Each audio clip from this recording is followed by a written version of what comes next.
Assalamualaikum warahmatullahi wabarakatuh. Saya Muhammad Syahuluddin, NIM 2520107 dari kelompok 4 sebagai pembaca materi pertama. Model pembelajaran berbasis masalah atau PBM. Konsep dan karakteristik pembelajaran berbasis masalah.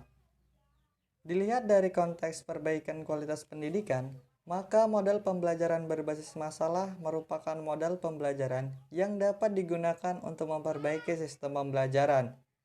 Tidak sedikit peserta didik yang mengambil jalan pintas, misalnya dengan mengonsumsi obat-obatan terlarang atau bahkan bunuh diri hanya gara-gara tidak sanggup memecahkan masalah. Model pembelajaran berbasis masalah diharapkan dapat memberikan latihan dan kemampuan setiap individu untuk menyelesaikan masalah yang dihadapi. Pembelajaran berbasis masalah adalah pembelajaran yang dihasilkan dari proses bekerja menuju pemahaman resolusi masalah. Dalam proses pembelajaran, pertama kali dihadapkan pada masalah. Sementara itu, Daniel Tillman berpendapat bahwa problem basic learning could be described as an inquiry process that resolves questions, curiosities, doubt, and uncertainties about complex phenomena in life. A problem is any doubt, difficulty, or uncertainty that invites or needs some kind of resolution.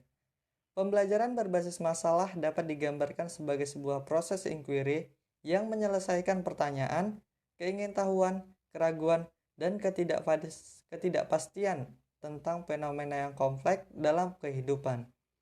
Sebuah masalah adalah keraguan, kesulitan, atau ketidakpastian yang mengundang atau membutuhkan beberapa jenis resolusi atau pemecahan.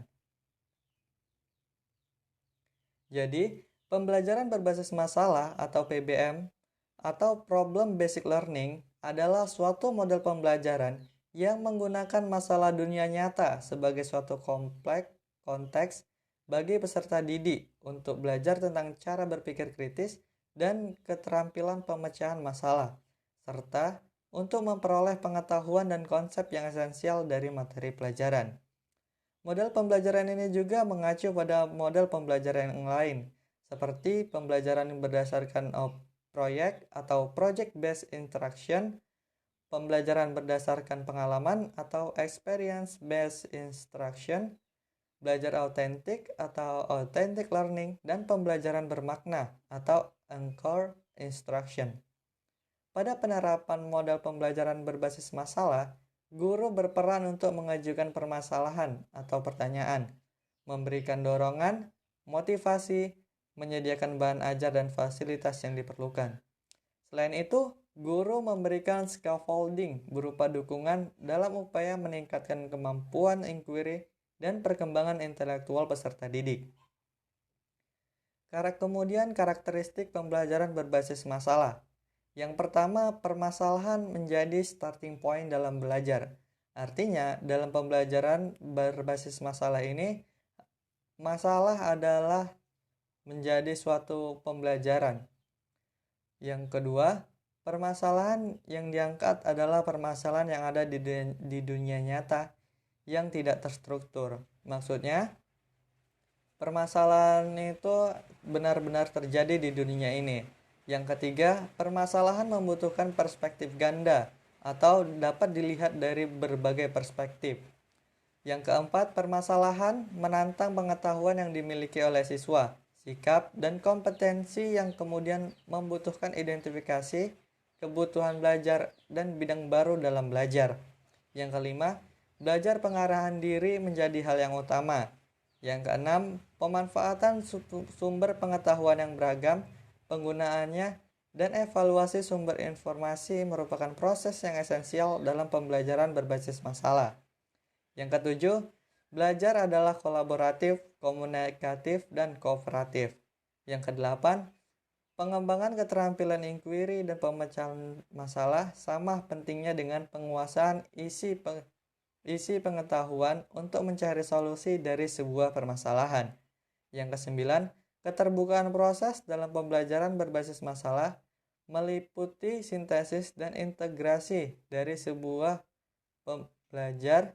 Dan yang ke-10, PBM atau pembelajaran berbasis masalah melibatkan evaluasi dan review pengalaman siswa dan proses belajar.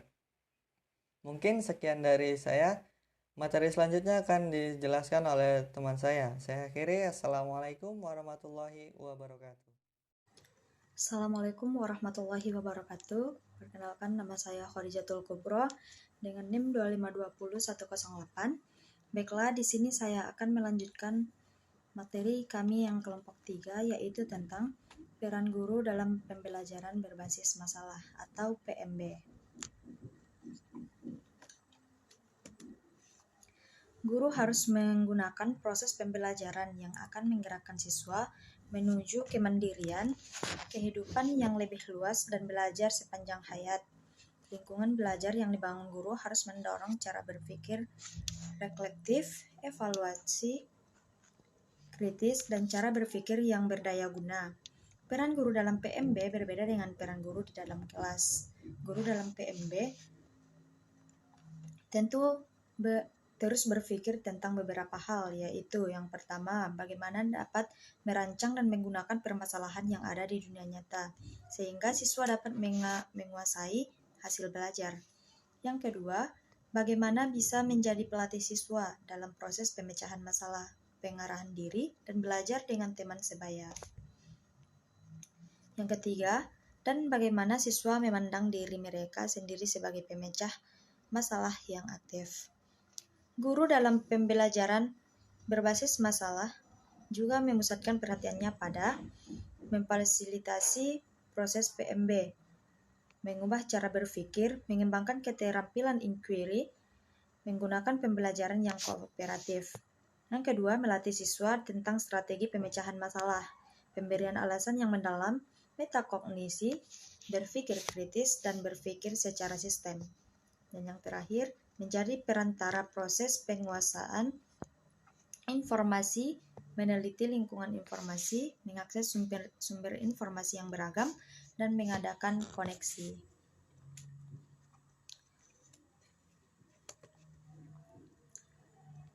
Adapun peran guru dalam PBM yang pertama, menyiapkan perangkat berpikir siswa. Beberapa hal yang dapat dilakukan guru untuk menyiapkan siswa dalam PMB adalah: yang pertama, membantu siswa mengubah cara berpikir mereka. Selanjutnya, menjelaskan apakah PMB itu, pola apa yang akan dialami oleh siswa. Memberi siswa ikhtisar siklus PMB, struktur dan batasan waktu. Mengomunikasikan tujuan, hasil, dan harapan. Menyiapkan siswa untuk pembaruan dan kesulitan yang akan menghadang. Dan membantu siswa yang merasa memiliki masalah. Yang terakhir, menekankan belajar kooperatif. Assalamualaikum warahmatullahi wabarakatuh. Perkenalkan, nama saya Farnul Faizi, NIM 2520100. Baiklah, saya akan membacakan materi desain masalah dalam pembelajaran.